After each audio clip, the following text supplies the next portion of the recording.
كنحرم زبل مرقص يزلهم جن كخونوا له ما يكعل بوجن حوحات كأ مش عبينا زبل زربا كم ورا نسمع لنا جن عبز حلفة مونجورينو مسناي هورايزن زبحان ميديا زقبرو توك على محتتم تدعليو نحنا مزخون حيلي أينغون نزيكون هذين عنا زملكة أيقونن بستقعلنا متن أمر التقراي زخون هذا زي كي جبر كنسعرين إعلانه أنا السبت عمي هذا سيلاتني يا إرمياس ودح واحد ولن يا دجن يا of course بتعمي زفوتهم واحد بتعمي الساعتكم قال لكم حنساب TDF سعرت بلو حنساب بالسجنات سعرت بلو أنا كوسكو إزجر منزل أنا تقرأت سعر ولا قبل كل غسيل واحد سلز فطرة دارجا فرق نفسي فرق بيت سبايسي نداد بمولو ما بتقرأ أمزله حج ولا ولادي تاب تقرأ زلات فلدها نايقدني إن تقرأ كوجن نايل أنس وزخونه كوز علني ساعتكم قاعد تقولنا بقى حواتنا سلنا بالمبر نحنا كو إرتراونا كو يخمتوا أنا كوز علني أنا مقنعت علني أبز عارف أنا تقرأ كونات كي ترفسي انتاي بس يحنس بدم بيفلت أنا لعلي هم أنا بقول كينا يقول كينا قر كم زي لك الزارب سلا زي المبر مدري كوتتي እንደግሞ ከሻቢያ ጋር ለመወገን ፍላጎት አለው ተብሎ የሚጠረጠር ኃይል ትግራይ ውስጥ መኖሩን ይጠቁሙና ይህንን ማድረግ ጥፋት መሆኑን የሚጠቁማሉ። ከብልጽግና ጋር ወግኖ ሻቢያን መውጋት ይገባልም አይሉም። ሻቢያ በትግራይ ክልል ህዝብ ላይ የፈጸመውን ወንጀል በማስታወስም ከዚህ ከአስመራ ኃይል ጋር መወገን ያለውን አሸማቃቂነት ለማሳየት ይሞክራሉ። አሁንም ከእንግሊዘኛው ጽሑፍ ጥቂት ነጥቦችን እንተርጉም። ኦኬ ታይዝ በዘሎ ነቲ አብ ኢትዮጵያ ዘሎ ሁሉ ኩነታት ሲ ብፍላይ ከዓ ምስቲ ፌደራል ዝግበር አሊያንስ ሲ ብድፍረት ከምዚ ጌርና ምስ ሻዕብያ ክንወግኢና አይብሉንም በአንጻሩ ከዓ እንታይ ዝብል ዘሎ እቲ ኣብ ውሽጢ ትግራይ ዘሎ ሓይሊ ከዓ ምስ ሻዕብያ ኮይኑ እንተ ዳን ኤርትራ ኢትዮጵያ ወጊኡኻ ካብቲ በቃ ዘሕፍር እዩ ኢሉ ይዛረብ ዘሎ ኤርትራ ተገንጥላ የራሴ መንግስት አለኝ ካለች ወደ ሻቢያ ዘራፊ መንግስት ሆኖ የቀጠለ ኃይል ነው። ኤርትራ ተገንጥላ ወይ ከሀገር ኮይና ናታይ መንግስት አለኒ ካብ ዝብለትሉ ጊዜ ጀሚሩ ስጋብ ሕጂ ሻዕብያ ዘራፊ ወይ ከሰራቅ መንግስት እዩ። ሻቢያ ለዚህ ዝርፊያ ተግባሩ የሚጠቀመው ጎረቤቶቹን በዋናነትም ኢትዮጵያንና ሱዳንን ነው። ሻዕብያ ነዚህ ናይ ስርቂ ተግባሩ ዝጥቀም ጎረባብቱ ወይ ከዓ ኢትዮጵያን ሱዳንን እዩ። ኣነ ባይዘ ወይ ክነግረኩም ኣብዚ እንታይ ዝብል ዘለኹ መሲልኩም ኣነ ነዞም ሰባት እዚኣቶም ሲ ኣብ ማእኸሎም ተወሊደ ዓብየ ብስነ ልቦንኦም ዓቢና ኢና። ሕጂ ብሓፈሻ ኣብ ውሽጢ ኢትዮጵያ ትግርኛ ተዛረብቲ ኣንበጣ በሊታ እዮም ዝብሉና ዋላ ናይ ኤርትራ ይኹን ዋላ ናይ ኢትዮጵያ ዘሎ ተጋሩ بحاده يوم بقى صيلا يوم زبلنا حجز بدن بيز فلت بغزي درغي لوط مسمص انتاي يبلو كم زنوبروتم غزاوتنا يعرفتنا زنوبرو سبات بدن بيز فلت انا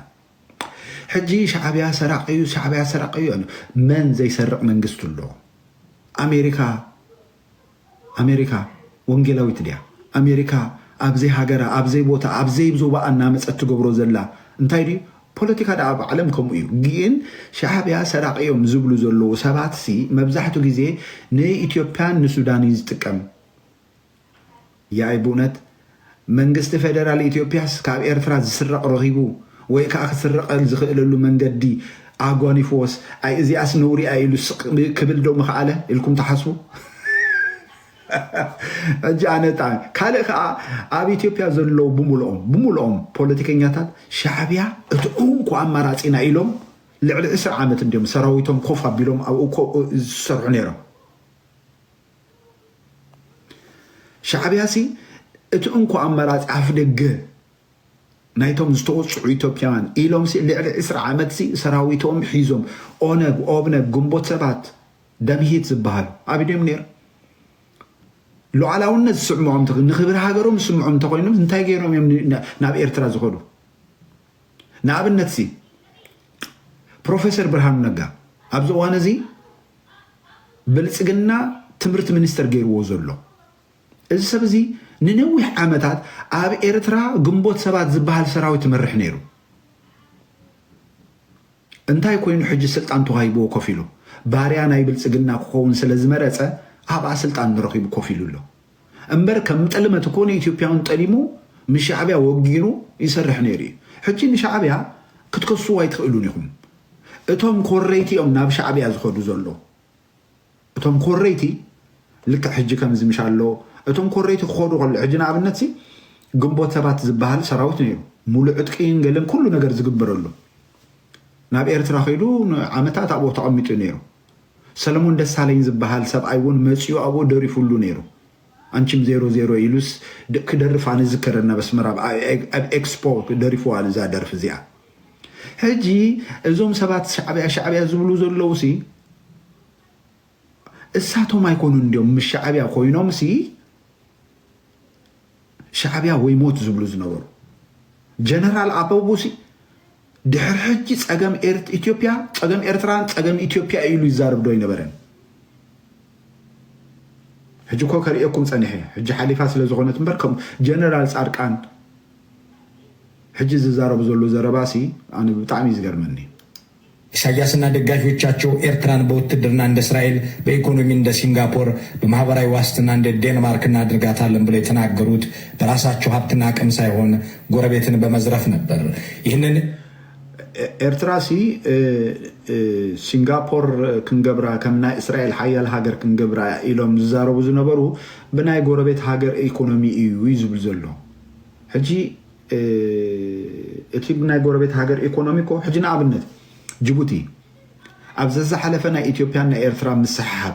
ካብ ዝጅምር ግዜ ጀሚሮ ስጋብ ሕጂ ዘይተዓደለ ቢልዮናት ዶላራት ወሲዳ እያ እንታይ ስለ ዘለዋ ባሕሪ ስለ ዘለዋ ዘይተዓደነ ቢልዮናት ዶላራት ወሲዳ እያ ሕጂ ንዓኣ ከም ጅቡቲ ከምዚ ተጠቂማ እያ ኤርትራ እውን በቲ ዘለዋ ዕቁር ሓፍቲ ናይ ባሕሪ ኢትዮጵያን ዕዳጋ እዮም ኢኮኖሚ እዮም ብኢትዮጵያ ኢኮኖሚ ክትምዕብል ናይ ግድን እዩ ምናልባት ሻዕብያ ኣብዚ ሰዓት እዚ ዝገብሮ ዘሎ ኣካይዳ ብፍላይ ከዓ ኣብ ውሽጢ ሃገር ዝገብሮ ዘሎ ናይ ፖለቲካ ኣካይዳ ንዑ ኢና ንቃወም እምበር በቲ ሃገራዊ ዝኾነ ሉዓላውነትና ዝኾነ መሬትና ባሕርና ዝኾነ ተጠቂሞም ኢትዮጵያውያን ንሕና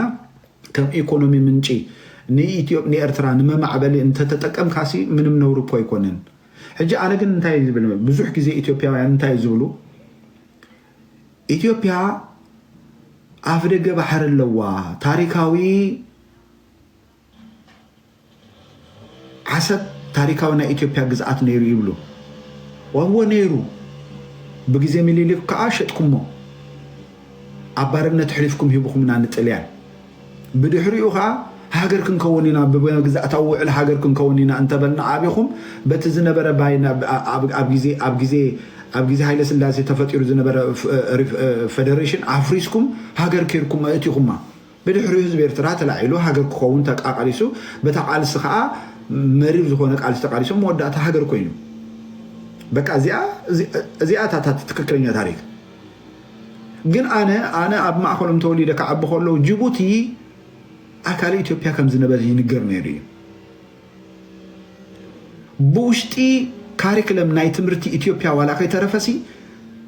ምኒልክ ን100 ዓመት ንፈረንሳይ ከም ዝሃብዋ ብሓንቲ ባቡር ንፈረንሳይ ከም ዝሃብዋ እዮም ዝነግሩና ዝምህሩና ነይሮም ሕጂ ጅቡቲ ኢሉ ኣልዒሉ ዝፈልጥ ሰብ ሰሚዕኹም ትፈልጡ ዋላ እታ ቀደም ንሕና እንመሃራ ዝነበረና ትምህርቲ ኣውፅኦማ ቀይሮም ኣሎ ገዲፎማ ጅቡቲ ሃገር ናይ ኢትዮጵያ ነይራ ዝብል ወላ ሓደ የለን ሕጂ ሓሰኻ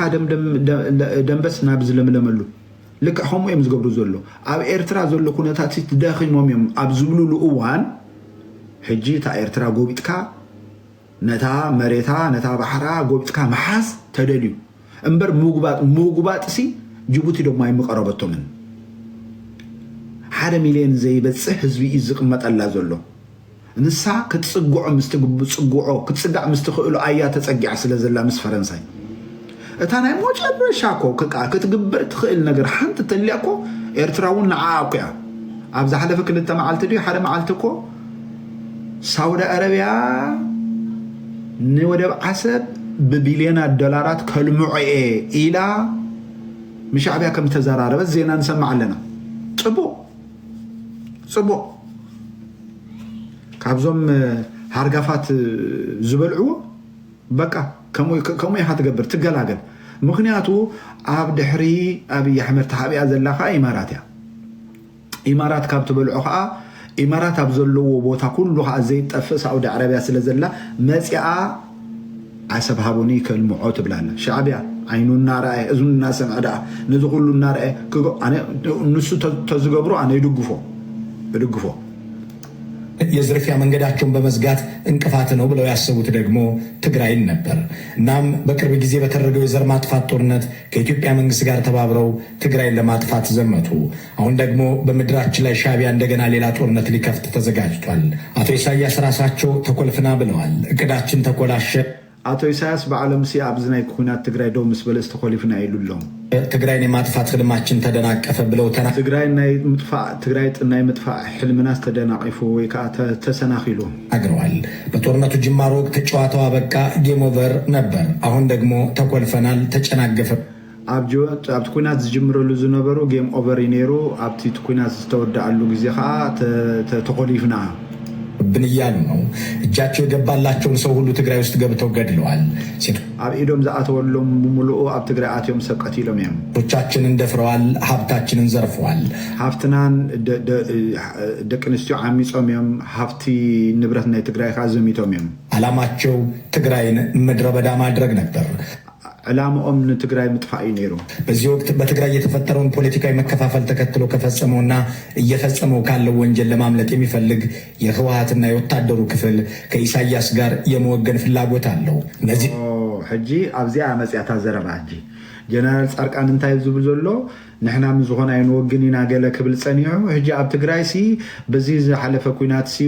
ገበን ዝፈፀመ ሓይሊ ኣሎ። እዚ ገበን ዝፈፀመ ሓይሊ ግን ምስ ሻዕብያ ክራኸብ ሲ ምስ ሻዕብያ ክሰርሕ ሲ ጀሚሩሎ እዩ ዝብል ዘሎ። ሕጂ ንበዓል መኒ ሕጂ ንበዓል ጻድቃን ንበዓል ጌታ ደብረፅዮን ዝኹን ዘሎ እዚህ ሰዎች መጀመሪያ በኢሳያስ እገዛ አብይን እናስወግደው እንደገና ወደ ኢሳያስ እንመለሳለን የሚል ስሌት አላቸው በማለት ኦኬ ሕጂ እንታይ ዝብሎ እዞም ሰባት እዚኣቶም ዝብል ዘሎ እዞም ምክልኻል ናይ ፌደራል ናይ ቲዲኤፍ እዮም ዝብል ዘሎ ምስ ኢሳያስ ኮይና ሕጂ ንኣብይ ነወግዶ ብድሕሪኡ ኸ ናብ ኢሳያስ ክንምለስ ኢና ዝብል ሓሳብ ኣለዎም ኢሉ ፖለቲካ ድርቢ ኣቢሉሉ ሕጂ እንታይ ዝብል ዘሎ ዋላ ሕጂ ብሓንሳብ ኮይኖም ይስርሑ እንዳ እምበር እቲ ብሓንሳብ ክሰርሑ ዝደልዩሉ ምክንያት ከዓ ብሓንሳብ ኮይኖም ንኣብይ ኣሕመድ ንምጥፋእ ንምእላይ ካብ ስልጣን እዩ ብድሕሪኡ ግን ንዓና ዝኸውን ሓንቲ ብድሕሪኡ ኸ እንታይ ዝብል ዘሎ ወያነ ኸ መሊሳ ንሻዕብያ ምጥፋእስ ኣይተርፍን እዩ ድሓን ሽዑ ነርክበሉ ሽዑ ንሪኦ ሽዑ ውች እዛ ጉዳይ እዚኣ ብጀነራል ጻድቃን ዝተፃሓፈት ፅሑፍቲ ኢትዮፎረም ዘንብባ ዘሎ እዛ ጉዳይ እዚኣ እዞም አንጻር እቲ ጊዜያዊ መንግስቲ ኮይኖም ዘሎ መራሕቲ ትግራይ ናይ ቲዲኤፍ ምስ ሻዕብያ ወጊኖም ኣለው ይወግኑ ኣብ ልዕሊ ህዝቢ ትግራይ ፅንተትን መከራን ዝፈፀመ ናይ ብሓቂ ንትግራይ እዚ ኩሉ መከራ እዚ ኩሉ ሕልቂት እዚ ኩሉ ኩናት ክፍጠር ዝገበረ ባዕሉ እቲ ፌደራል መንግስቲ እዩ ኣብይ ኣሕመድ እኮ እዩ ደቂ ኣንስትዮ ክዕመፃ ከለዋ ብሰብኣይ ኮይን ተዓሚፀን ኢሉ ዝላግፅ ዝነበረ እነዚህን ፍላጎት አላቸው ያሏቸውን አካላት ለትግራይ ህዝብ ጥቅም ደንታቢ ሲሆኑ ናቸው በማለት ይገልጿቸዋል። ቀጥለውም እንዲህ ያክላሉ። እዞም አካላት እዚኣቶም ሻዕብያ ዝሰርሑ ዘሎ አካላት ሲ እንታይ ይብላሉ? ደንታቢስ which is ከምዚ ዘይጠቅሙ እዮም ይብላሉ። ዋው ሓንቲ ስእሊ ትገርም ስእሊ ራእዩ በሉ ሕጂ ሓንቲ ስእሊ ራእዩ እዚ ኣብይ ኣሕመድ እዚ ደመቀ መኮንን እዚ ናይ ብልጽግና ኣፈ ጉባኤ እዚ ብርሃኑ ጁላ እዚ ሬድዋን ሁሴን እዚ ጌታቸው ረዳ እዚ ከዓ ጻድቃን የለውን እቶም ካልኦት እዚ ከዓ ታደሰ ወረዳ ኣብዚ ያለው እንህልኩ የለውን እቶም ካልኦት ሕወሓት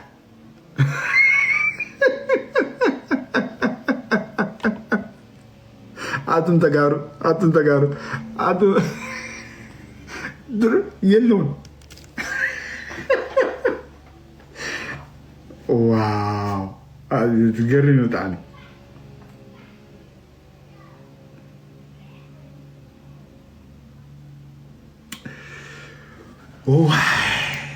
ሻቢያ የትግራይን ጠቀሜታ ብቻ ሳይሆን ግራ አጋቢ ሁኔታ ውስጥ እንዳለችም ያውቃል። ሻቢያ ያንን ብሔራዊ አጀንዳውን ለመተግበር ትግራይን ካላንበረከከ እንደማይሳካለትም ይገነዘባል። እንደገና ደግሞ ከኢትዮጵያ ጋር በሚያደርጉት ውጊያ ትግራይን ካልያዙ እንኳን ድል ለማድረግ ይቅርና ህልውናቸውን መትረፍ እንደማይችል ይረዳሉ። እንታይ ዝብሉ ሻዕብያ ነዚ ሕጂ ዘሎ ኩነታት ንትግራይ ተዘንበርኪኮ ወይ ከዓ ተዘይገዙ ኣይከውንሉ ዋላ እሱ ጥራይ እውን ዘይኮነ ሻዕብያ ኣብዚ እዋን እዚ ምስ ኢትዮጵያ እንድሕር ኩናት ፈፂሙ ብዘይ ትግራይ ከዓ ክዕወት ከም ዘይክእልን ጥራይ ዘይኮነ ብዘይ ትግራይ ክጠፍኡን ይኽእል ከም ዝኾነ ነብሱ ይፈልጥ እዩ ይዝብል ዘሎ። እናም በማርያም ደንገላትና በአክሱም የፈጸሙትን ጭፍጨፋና እልቂት ዘንግተው ከትግራይ የፖለቲካና ወታደራዊ ኃይሎች ውስጥ አጋር ለመፈለግ እያማተሩ ናቸው በማለት የሚቀጥለው የጀነራል ኖርማል ንዓኹም ሕጂ ኣነ ፖለቲካ ክሰርሕ አይደለኒ ጀስት ትርጉም ኣብ ማርያም ደንገላትና ኣብ ትግራይ ዝገበርዎ ህልቂት ረሲዖም ኣብ ትግራይ ከዓ ምስኦም ክስለብ ዝኽእል ሓይሊስ ንምርካብ ይደልዩ ኣለው እንዲ ዝብል ዘሎ ኣነ ከዓ እንታይ ይብል ብልፅግና ኸ ህዝቢ ትግራይን ሰራዊት ቲዲኤፍን ምስ ጎኑ ክሰልፍ አይደለን ማለት ዲ እንተ ዝኾነሎም ከዓ ብፍጹም ሓራይ ገይሮም ኣብይ ኣሕመድ ታደሰ ወረደ ይኹን ጻድቃን ይኹን ጌታቸው ረዳ ንቲዲኤፍ ኣብ ጎኑ ብልፅግና መሰልፍዎ ነይሩ። ኣብ ጎልፂ ብልፅግና ከሰልፍዎ ከም ዝደልዩ ብምንታይ ደይ ከነግረኩም መሲልኩም ሰራዊት ቲዲኤፍ ዕጥቁ ይፍታሕ ኢሉ እኮ እዩ ጻድቃን ሰራዊት ቲዲኤፍ ዕጥቁ ይፍታሕ ራእይዎሞ ኣብ ክንድኡ ፌደራል ሰራዊት ከዓ ይእቶ ኢሉ ነይሩ። ሪኢኹም እዛ ነገር እዚኣ ኮይናቶ ትኸውን ነይራ እሞ ሕሰቦሞ ቲዲኤፍ ዕጥቁ ፈቲሑ ተዝኸውን ቲዲኤፍ ዕጥቁ ፈቲሑ ተዝኸውን እሞ ኣብ ክንድኡ ከዓ ሰራዊት ፌደራል ኣትዩ ተዝኸውን መን መተረፈ ሕጂ ሳኮያ ኣነ ሕጂ ንሻዕብያ ዝፈፀሞ ሕማቕ ነገር ምዝራብ ነውሪ ኣይኮነን ክትዛረቡ ፅቡቅ እዩ። ግን እዚ ነውሪ እዚ ክፍፀም ከሎ ሰራዊት ኤርትራ ኣብ መሬት ትግራይ ነበረን ኢሉ ዝከላኸል ዝነበረ ካብ ናይ ኣብ ፌደራል መንግስቲ ኣብይ ኣሕመድ ጀሚሩ ስጋብቶም ታሕቶት ዩቱበር ብምሉኦም እዮም ዝዛረቡ ነይሮም። ብምሉኦም ከምኡ ይብሉ ነይሮም። እዚ ሓቂ ኣይኮነት እንዲያ ኣይኣተወን ሽዑ ነገራት ብማስረጅን ብገለገለ ክመፅእ ከሎ ሚሳኤል እንዲሁ ተተኪስዎም ኣትዩ ናብ ምባል መፅኦም ነይሮም። ሓቂ መን እዩ ነዚ ኩሉ ግፍዒ ዝጠለመ መን እዩ ኣብቲ ውሽጢ ትግራይ ንዝፍፀም ነበረ ዝከላኸል ዝሓብእ ዝሽፍን ዝነበረ ሕጂ ከም ሓደ ትግራዋይ ኮንካ ክትሓስቦ ከለካ ኣብ መሬት ትግራይ ዝተፈፀመ ብዓይንካ ዝረኣኻ እዚ ኩሉ ክግበር ከሎ ኣሉ ዝብል ዝነበረ ንኢትዮጵያ ዝመርሕ ዘሎ ኣብይ ኣሕመድ እዩ። ሕጂ ምናልባት ተጋሩ ኣይ ምስቲ ንሕና ኣይግድሸና መሬትና ዓውደ ኩናት ኣይትኸውንና ኢሉ እንትተኸላኺሎም ደስ ይብለኒ ኣነ ኣይቃወመኒ። ግን እቲ ኣብ ትግራይ ዘሎ ሰብ ንሻዕብያ ተቃዊምካ ንብልፅግና ትደግፍ ተኮንካ ወኦ ኣንፃር ረብሓና እዩ ኣንፃር መሬት ኣብ ትግራይ ዘሎ ይኹን ኣብ ኤርትራ ዘሎ ህዝብና ኣንፃር ዝረብሓ እዩ እኳ ደኣ እንድሕርኮም ከም ሰብ ክትሓስቦ ከለካ ከዓ ምናልባት ኣብ ውሽጥና ምብድዳል ተፈፂሙ ድዮ በዚ ጨናዊ ዝኾነ ናትና ስርዓት ንዑ ዝከሓሰሉ መንገዲ ጌርካ ሓበራዊ ዝኾነ ቃልሲ ተቃሊስካ ነቲ ቀዳማይ ስጋጥካ ክተጥፍእ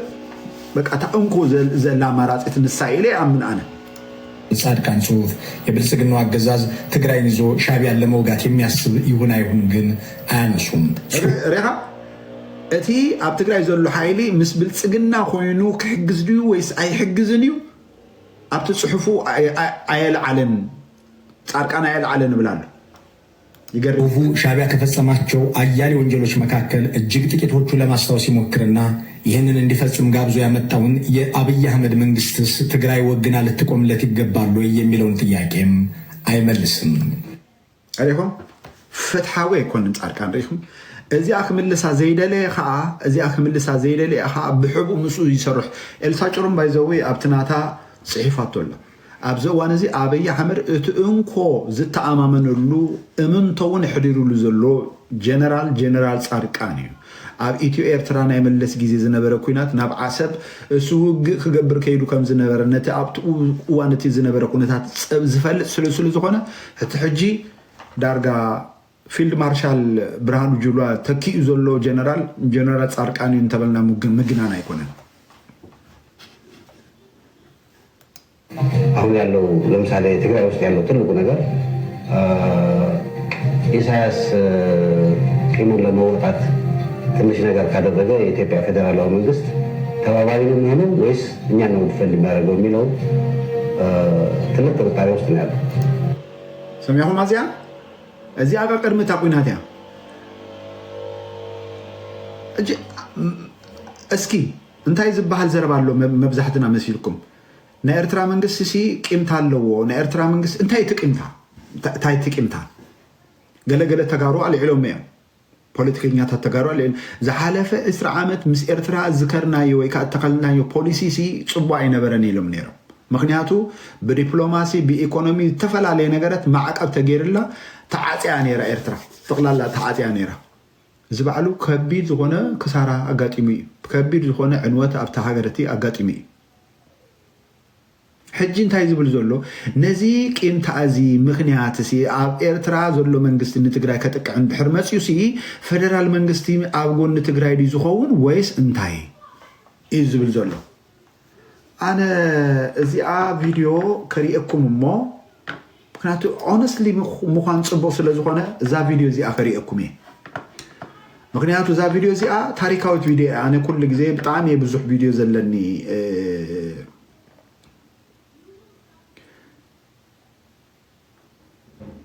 እወ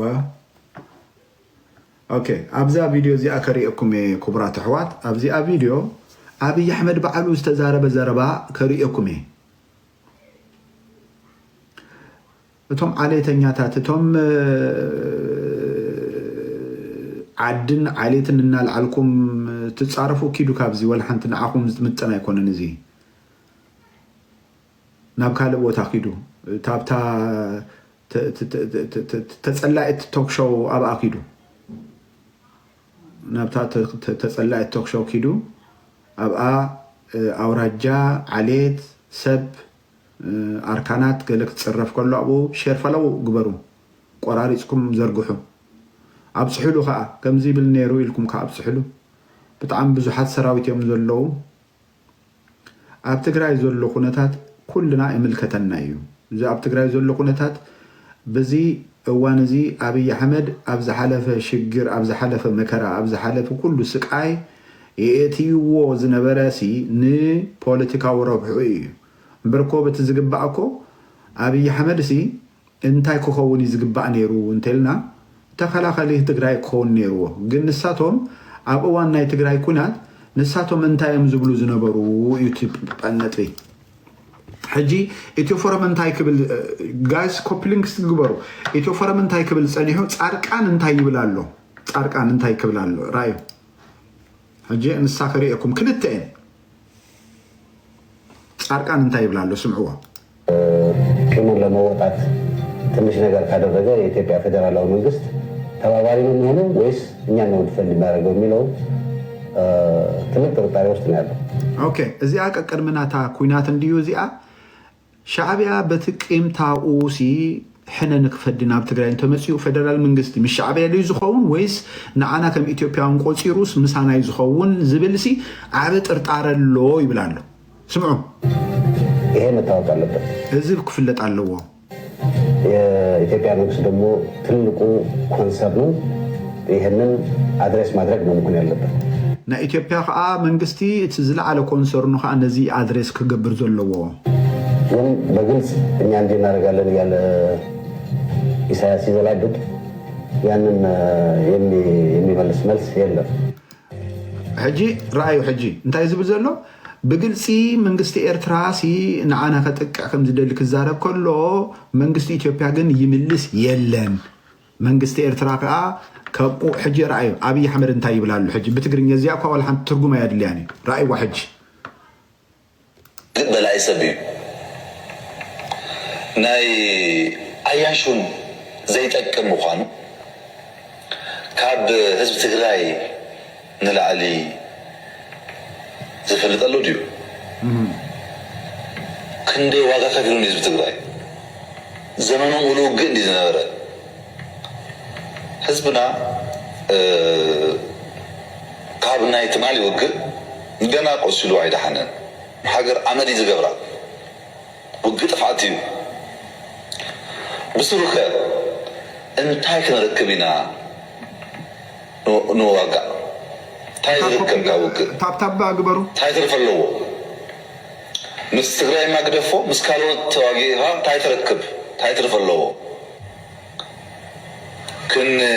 سمعو كن زاربلو نفط نجر ايكونن مستغراي يكون مسكالوت حساب افلايتنا بكتئن للزبن نفتح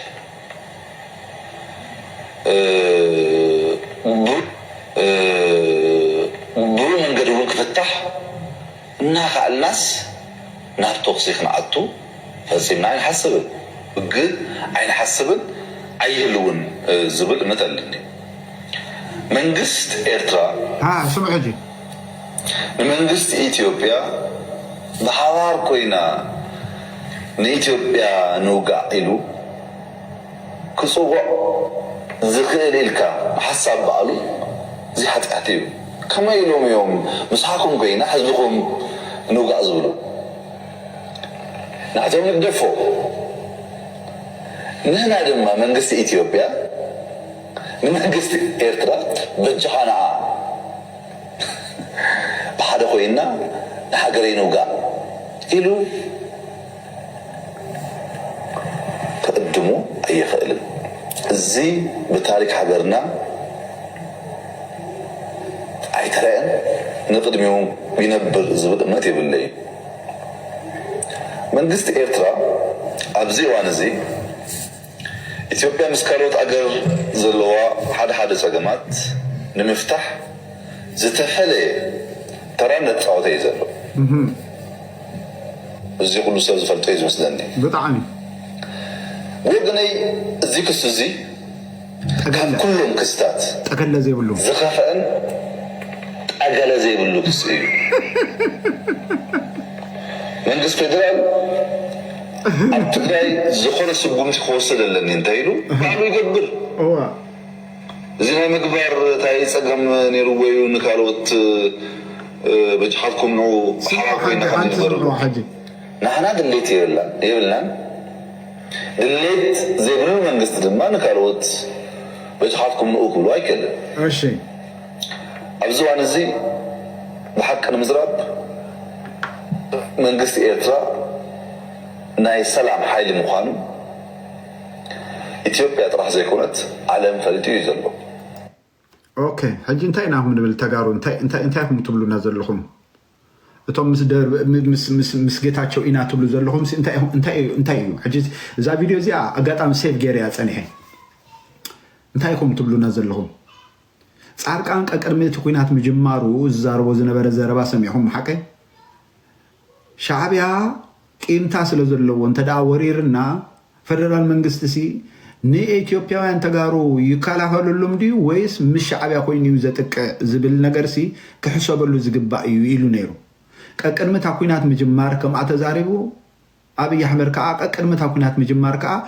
ሻዕቢያ ናይ ሰላም ሓይሊ ምዃኑ መንግስት ኢትዮጵያ ዘይኮነ ኩሉ ይፈልጡ ዘሎ ይብለኩም ነይሩ እዚ ንዕቀት እዩ እዚ ውርደት እዩ ሙላቱ ተሸማ ኣብ አልጀዚራ ዝፀሓፋ ፅሕፍቲ እኮ እሳ ኣኳያ ትብል ዘላ ኣብ ትግራይ ሰራዊት ኤርትራ በዲሉ እዩ ምስተባሃለ እንታይ ኢሉ ዘይስኹም ዓዲምኩምና መፂና ሕጂ ኣነ ከም ሰብ ክሓስብ ከለኹ ነዚ ውዲት እዚ ነዚ ሽግር እዚ ኣብ ልዕሊ ትግራይ ዝፈጠረ ፌደራል መንግስቲ እዩ ተቀዳማይ ተሓታታይ ሻዕቢያ ከዓ በቲ ክሕተቶ ዝግብኦ ብዝፈፀሞ በደል ከዓ ተጋሩ ሓይሊ ገይሮም ክሓትዎ ህዝቢ ትግራይን ህዝቢ ኤርትራን ብዝጠቅም መንገዲ ነቲ ዝተገብረ ግፍዒ ብዝኽሕስ መንገዲ ቀፃልነት ዘለዎ ፅቡቅ ርክብ ክግበረልና ከምኡ ኢና ንደሊ ከምኡ ኣነ ከምኡ ይደሊ ምንም ወላ ሓንቲ ድሕር ሕጂ ተስፋ የለም ተጋሩ ኣብ ማእኸል ኢትዮጵያ ተቐሚጦም ሲ ፖለቲኮም ክሰርሑ ዲፕሎማሲኦም ኢኮኖሚኦም ከማዕብሉ ዝበሃል ነገር ድሕር ሕጂ የለን ስለዚ ኣብዚ እዋን እዚ እታ እንኮ ክትጥዕመና ትኽእል ነገር ተለ እዚ ክልተ ህዝቢ ሓባራዊ ቃልሲ ክቃለስ ኣለዎ ሓባራዊ ቃልሲ ክቃለስ እዚ ሓባራዊ ቃልሲ ከዓ ትማል እንታይ ፈጢሩ እዩ እቲ ኣብ ኣፍሪካ ብኣፅዋርን ሓይልን ቀዳማይ ዝበሃል ዝነበረ ናይ ደርጊ ጦር طوع بيلو أطفي وين كم زعينة حيل اندحر فطيرك أب كبابي خايت دفرنيها بهدا